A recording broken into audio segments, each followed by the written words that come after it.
কল্পনা করুন এমন এক জায়গার কথা, যেখানে নেই শহরের কোলাহল, নেই ব্যস্ততার চাপ, আছে শুধু প্রকৃতির নিস্তব্ধতা, বিস্তীর্ণ জলরাশি আর সবুজের অনন্ত বিস্তার। আজ আমরা আপনাদের নিয়ে যাচ্ছি বর্তির বিলে, এক অসাধারণ জলাভূমিতে, যেখানে প্রতিটি দৃশ্য যেন প্রকৃতির আঁকা এক একটি ছবি। চলুন একসঙ্গে শুরু করি আজকের এই দারুণ ভ্রমণের গল্প। Welcome to our new episode আর ওয়েলকাম টু বর্তির বিল। বর্ষাকালে এখানে একটা উপচে পড়া ভিড় দেখতে পাওয়া যায় এই বর্তিল বিল। আর এই বর্তিল বিল তো একদম বর্ষাকালে ঘোরার জন্যই আইডল প্লেস। আর বর্ষাকাল যেহেতু একদম শেষ হতে চললো, তাই আমরাও আজকে রবিবার একটি ছুটির দিন দেখে বেরিয়ে পড়েছি এবং চলে এসেছি বর্তিল বিল। এই বর্তিল বিল কিভাবে আসবেন? আমরা এসেছি ব্যারাকপুরের দিক থেকে, অর্থাৎ শিয়ালদা স্টেশন থেকে আমরা লোকাল ট্রেন করে চলে এসেছি ব্যারাকপুর স্টেশন। ব্যারাকপুর স্টেশন থেকে আমরা নীলগঞ্জ আসার জন্য অটো করে নিয়েছি। নীলগঞ্জ যেতে অটো ভাড়া পড়েছে আমাদের 25 টাকা জনপ্রতি। সেখান থেকে আপনাদেরকে বর্তিল বিল যেতে হলে আসতে হবে ইন্দ্রপুর বাজার। ইন্দ্রপুর বাজার যে সমস্ত অটো যাচ্ছে সেই সমস্ত অটোতে চেপেই চলে আসতে পারেন সোজা বর্তিল বিল। আর নীলগঞ্জ থেকে ইন্দ্রপুর বাজার পর্যন্ত অটো ভাড়া পড়েছে জনপ্রতি 18 টাকা করে। এবার আপনাকে সরাসরি বর্তিল বিল অটো প্রবেশ করাবে না, আপনাকে যেখানটায় নামিয়ে দেবে সেই রাস্তার মোড় থেকে মোটামুটি পায়ে হেঁটে 10 মিনিট মতো সময় লাগবে বর্তিল বিল আসার জন্য। অটো থেকে নেমেই শুরু হলো মাত্র 10 মিনিটের হাঁটা। একটু এগোতেই বদলে গেল চারপাশের দৃশ্য। রাস্তার দুধারে শুকোতে দেওয়া পাট, মাঠে কৃষকদের ব্যস্ততা, আর গ্রামের সেই চিরচেনা সৌন্দর্য। মাথার উপর নীলাকাশ, হালকা বাতাসে দুলছে তাল গাছ। প্রতিটি পদক্ষেপে প্রকৃতি যেন আরো কাছে টেনে নিচ্ছিল। আর সেই মনোমুগ্ধকর পথ পেরিয়েই পৌঁছে গেলাম শহরের কোলাহল থেকে অনেক দূরে শান্ত স্নিগ্ধ বর্তির বিলে। এই জায়গাটাতে আসার পর এত ভালো লাগছে, কারণ প্রচুর প্রচুর হাওয়া, মানে হাওয়াতে আপনারা বুঝতেই পাচ্ছেন যে আমার চুলের অবস্থা মানে একদম শোচনীয় হয়ে গেছে। আর এত হাওয়া, আর এখানটা পুরোটা বিস্তীর্ণ এলাকা জুড়ে রয়েছে বিল। আর বিলের দুধারে এখানে একদম পাটকাঠি সাজিয়ে রাখা হয়েছে, খুব দারুণ লাগছে। বর্তির বিলে এসেছি আর নৌবিহারের আনন্দ নেব না তা কি হয়? ডেফিনেটলি নৌকোয় চড়বো। তার আগে দেখুন কত বড় নৌকো। একটি নৌকোতে 10-12 জন বসতে পারবে। এই বর্তির বিল ঘুরতে এলে এখানে সেই অর্থে আপনারা মানে মেইন কোর্সে যে ধরনের ভাত বা বিরিয়ানি এরকম ধরনের আপনারা খাবার এখানে পাবেন না, দরকারও পড়ে না জেনারেলি। এই আউটিংটা যেহেতু একবেলার আউটিং, মানে পুরোপুরি একদিনের ভ্রমণও বলা যায় না, একবেলার আউটিং, কিন্তু এখানে আসলে টুকটাক কিছু যদি খেতে চান, ধরুন চায়ের সঙ্গে একটু মানে চায়ের সঙ্গে একটু বিস্কিট, চিপস বা ডিম টোস্ট, চাউমিন, এই ধরনের খাবারের জন্য এখানে প্রচুর এরকম ধরনের ছোটোখাটো দোকান রয়েছে, সেগুলো থেকে আপনারা খাবার খেতে পারবেন। এখানে ঘুরতে ঘুরতে হঠাৎ নজরে এলো একজন শামুক কুড়োচ্ছেন। দেখে খুব কৌতূহল হলো। এগিয়ে গিয়ে পর্যবেক্ষণ করলাম। এটি এক ধরনের শামুক, আপেল শামুক বলা হয়। সাধারণত এ ধরনের জলাভূমি বা ধান খেতে দেখতে পাওয়া যায়। অনেকে রান্না করে খায়। আমরাও প্রথমে তাই ভেবেছিলাম যে খাবার জন্যই সংগ্রহ করছেন, কিন্তু ওনার সাথে কথা বলে জানতে পারলাম যে ওনার বাড়িতে হাঁস রয়েছে, সেই হাঁসকে খাওয়াবে বলে সংগ্রহ করছিলেন। কমেন্ট করে জানাবেন আপনারা কি এই শামুক রান্না করে খেয়েছেন কখনো? শুনেছি সুস্বাদু হয় খেতে। এই যে রাস্তাটাতে দাঁড়িয়ে রয়েছি, এখানটাতে দাঁড়ালে এই প্রকৃতির 360 ডিগ্রি ভিউ পাওয়া যাচ্ছে। কি করে? এই পুরো রাউন্ড জুড়ে হচ্ছে, বিস্তীর্ণ এলাকা জুড়ে হচ্ছে বিল। বিল রয়েছে সবুজে ঘেরা, আর উপরেই রয়েছে নীল আকাশ। এত সুন্দর লাগছে, আর সাথে হালকা হাওয়া বইছে, মানে অপূরূপ। এই জায়গাটা পুরো মেঘলা হয়ে রয়েছে, এই নীলাকাশ, এই জায়গাটা পুরো ভালো করে বোঝা যাচ্ছে নীলাকাশটা, আর একদম সাদা মেঘে ঢাকা নীলাকাশ, আর তার নিচেই রয়েছে সবুজ, মানে একটা পুরো গ্রিন ভিউ একটা দেখতে পাওয়া যাচ্ছে। এক কথায় অসাধারণ। আজকের আবহাওয়াটা মেঘলা আকাশ, মাঝে মাঝে রোদ উকি দিচ্ছে, আবার মনে হচ্ছে বৃষ্টি আসলেও আসতে পারে। তো এরকম একটা আবহাওয়া হয়ে রয়েছে আজকে। যেরকম বলছিলাম, আবহাওয়াটা মনে হচ্ছে যেন বৃষ্টি আসবে আসবে, ঠিক বলতে বলতেই বৃষ্টি চলে এলো।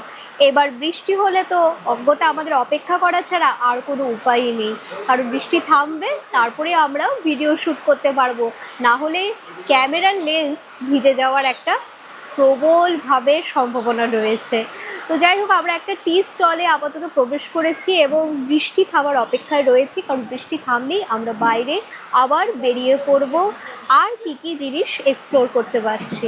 বৃষ্টির দিন আর গরম গরম এক ভার চা খেতে তো মন চাই, তাই ভাবলাম টাইমটা কেন ওয়েস্ট করা যায়, এখানে এক কাপ চাই খেয়ে নেওয়া যেতে পারে। তো বৃষ্টি বাইরে হচ্ছে, আপাতত বৃষ্টিটা থেমে গেছে, আমরা এক্ষুনি বাইরে যাব।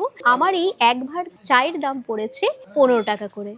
এখানে এসে যে দৃশ্যটা আমাকে সবচেয়ে বেশি মুগ্ধ করলো তা হলো পাট চাষের ব্যস্ততা। গ্রামের মানুষদের কাছে এটি প্রতিদিনের জীবনযাত্রার অংশ হলেও শহরের মানুষের কাছে এমন দৃশ্য সত্যিই বিরল।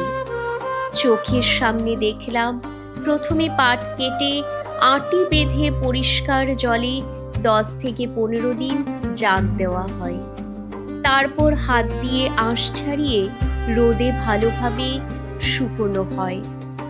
একদিকে সোনালি পাটের আঁশ, অন্যদিকে পাটকাঠি, দুটোই যত্ন করে শুকিয়ে রাখা হচ্ছে, যা পরে নানা প্রয়োজনীয় কাজে ব্যবহার করা হবে। এই ঐতিহ্য আর পরিশ্রমের ছবিই যেন বাংলার গ্রামীণ জীবনের এক অনন্য সৌন্দর্য। বর্তির বিলের যেটা একদম সিগনেচার জিনিস, যেটা মানে ঘোরার যেটা আইকনিক ব্যাপার, সেটা হচ্ছে নৌবিহার। এই বিলে নৌবিহার, তো আমরাও নৌবিহারের আনন্দটা নেওয়ার জন্য চেপে পড়েছি একটি নৌকোতে। অনেকক্ষণ ধরে এখানে আমরা নৌকো দেখছিলাম, হাঁকডাক পড়ে গেছে যেহেতু বিকেল হয়ে গেছে। আর এই যে সন্ধেবেলাটা আপনারা দেখতেই পাচ্ছেন কত সমাগম হয়েছে, মানে এখানে যে একটা সান্ধ্যকালীন ভাইবস, সেটা সত্যি দেখার মতো। এই নৌকোতে চাপার পর এখানকার মানে যেই ভিউটা, সেইটা আমরা উপভোগ করতে চাইছি এবং নৌবিহারের আনন্দটা তো নেবই, পাশাপাশি নৌকো চেপে আর এই বর্তির বিলে কি কি দেখার আছে সেটাই আজকের এই পর্বে আপনাদেরকে তুলে ধরা। যা গরম পড়েছে, বৃষ্টি হতে পারে বাট গরমটা সঙ্গে রয়েছে। তো এই গরম থেকে নিস্তার পেতে হলে আপনাদেরকে রেকমেন্ডেশন রইল, একবেলা বর্তির বিল অবশ্যই ঘুরে যাবেন। একটা ঠান্ডা ঠান্ডা আবহাওয়া, ঠান্ডা ঠান্ডা আমেজ, সঙ্গে এই জল স্পর্শ করার যে ব্যাপারটা অসাধারণ। জলটা 3 থেকে 3.5 মাস থাকবে, তারপর আর জল থাকবে না, পুরো একদম শুকনো হয়ে যাবে। তারপর থেকে চাষ মানে 3 থেকে 3.5 মাস জল থাকবে। এই বর্ষাকালটাই আর কি আমাদের এই জল, তারপরে আমাদের আর কি এই চাষ চালু হয়ে যায়, চাষবাস। আচ্ছা, উপর নিচের দিকটা আর কি ধান চাষ হয়, উপর দিকটা শাক সবজি, পেঁয়াজ, গম, তিল, শস্য। তাহলে এই জলটা আসছেটা কোথা থেকে? এই জলটা হচ্ছে তোমার নদীর থেকে। আচ্ছা, কি নদী মানে? এটা বলতে আমাদের যেমন কি যে গঙ্গা, এই যে নদীটা আছে না, সারাপুরে যে নদীটা যাচ্ছে, হ্যাঁ, ওই নদীর সাথে আমাদের বড় খাল আছে। এখন ওই যে গাছপালাগুলো দেখছো, ওখান থেকে বড় খাল আছে, ওই খাল বেয়ে আর কি জলটা এখানে আসে। বুঝতে পেরেছি। নীলগঞ্জে ওখানে গেট আছে, গেটটা যখন জলটা অতিরিক্ত বেড়ে যায় তখন আর কি ওখানে গেটটা খুলে দেওয়া হয়, তারপরে জলটা আমাদের এখানে মাঠে চলে আসে। আমাদের এখানে পাট চাষ করে, সেই পাটের জন্য আর কি আমাদের এই জলটা জরুরি, মানে দরকার পড়ে। বুঝে গেছি। পাট ছাড়া, জল ছাড়া আমাদের পাটগুলো জাগ দিতে পারি না, পচাতে পারি না। বর্তির বিল বেসিক্যালি এই বর্ষাকাল, এই সময়টা দিয়ে আপনারা আসলে এই নৌবিহারের আনন্দটা নিতে পারবেন, কারণ এই সময় উপচে পড়া জল থাকে এই বিলে এবং এই জলেই নৌবিহার ভালোভাবে হয়। আপনারা এখানে এলে নর্মালি তো মানে যেটা নৌবিহারের আনন্দ উপভোগ সেটা তো করতেই পারলেন, নৌকোতে আপনারা ঘুরলেন। এছাড়াও মানে এই নৌকোতে বা এই বর্তির বিলে বিভিন্ন রকম শুটিং হয়ে থাকে, সেটা সিনেমার শুটিং হোক বা বিভিন্ন ভিডিও শুটিং হোক। তাছাড়া প্রি ওয়েডিং শ্যুটের জন্য এই স্থানটা কিন্তু অত্যন্ত জনপ্রিয়। তাই যারা আগাম মানে বিয়ে করতে চাইছেন এবং বর্ষাকাল এই সময়টাই যেহেতু জলটা থাকে, তারা আপনারা অবশ্যই এখানটা যদি আপনাদের ইচ্ছে থাকে প্রি ওয়েডিং শ্যুট করার, তাহলে এই জায়গাটা আপনারা বেছে নিতেই পারেন। আমরা তো একদম বর্ষাকালে এসেছি। এছাড়াও এই যে জলটা মোটামুটি পুজো অবধি থাকবে, তো মানে আপনারা শরৎকালেও যদি আসেন এখানটায় একটা অসাধারণ ভিউ পেতে পারেন। সেই সময় কাশফুলের ছড়াছড়ি, কাশফুল দেখতে চাইলে অবশ্যই শরৎকালেও আপনারা এই জায়গাটা ভিজিট করতে পারেন।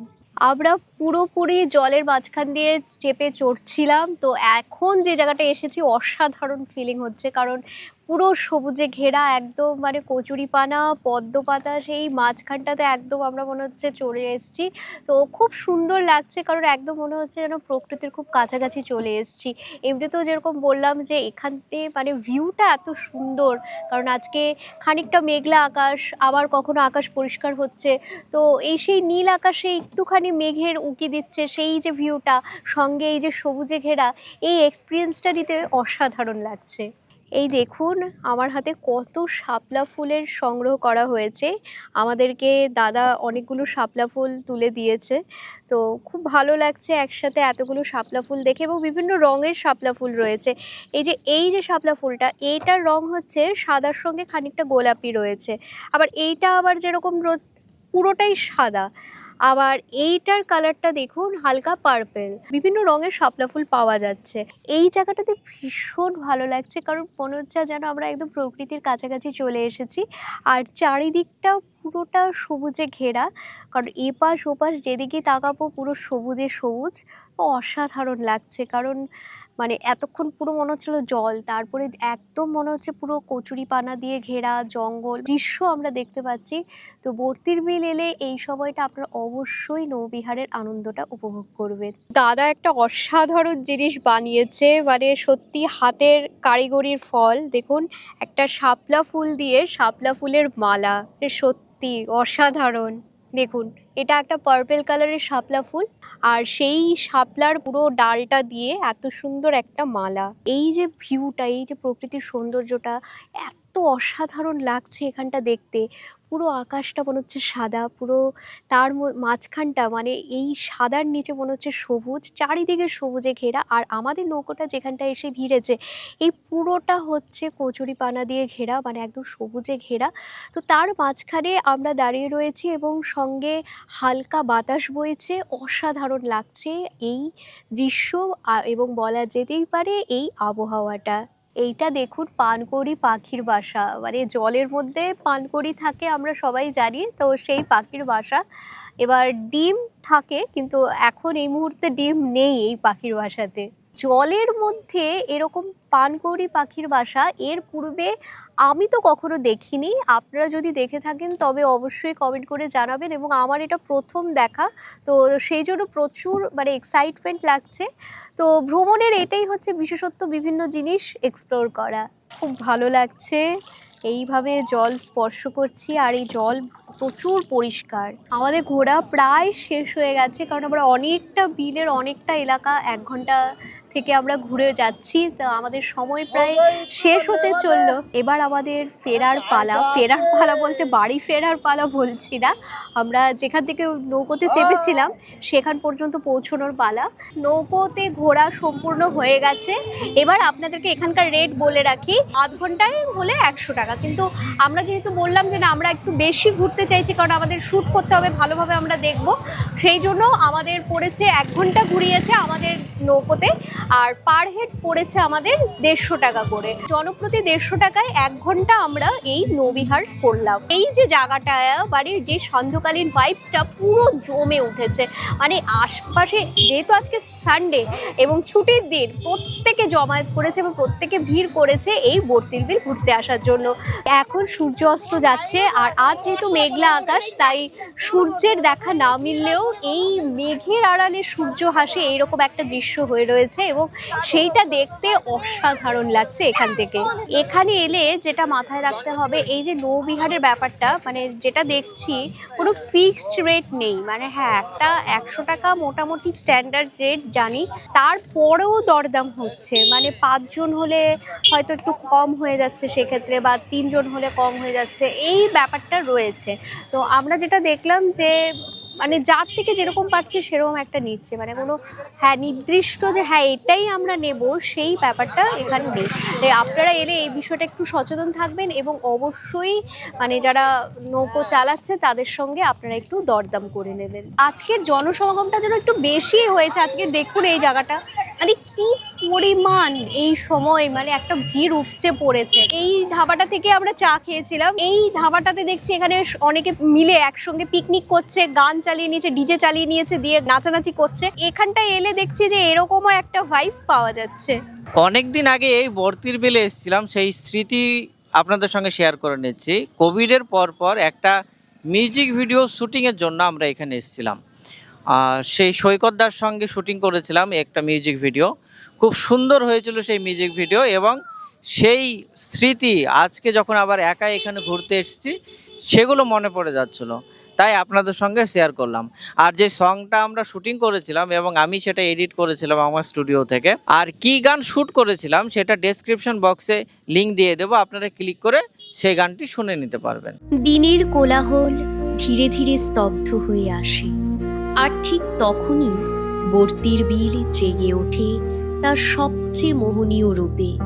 সূর্যের শেষ সোনালি আলো জলের বুকে ছড়িয়ে পড়ে, যেন প্রকৃতি নিজেই তুলির আঁচড়ে এঁকে চলেছে এক অনন্ত ক্যানভাস। রাঙা আকাশ, শান্ত জল, ঘরে ফেরা পাখিদের ডানা আর মৃদু বাতাসের স্পর্শ, সব কিছু মিলিয়ে সৃষ্টি হয় এমন এক মুহূর্ত যা ভাষায় নয়, শুধু অনুভবে ধরা যায়। এখানে সূর্যাস্ত মানে শুধু একটি দিনের সমাপ্তি নয়, এ যেন ব্যস্ত জীবনের মাঝখানে প্রকৃতির এক নীরব আহ্বান। একটু থামো, একটু দেখো, আর মন ভরে বেঁচে নাও এই মুহূর্তটি। হয়তো এ কারণেই বর্তির বিলে একবার আসলে মানুষ শুধু ছবি নিয়ে ফেরে না, ফিরে যায় একরাশ শান্তি, কিছু অমলিন স্মৃতি, আর আবার ফিরে আসার এক অদম্য ইচ্ছে নিয়ে।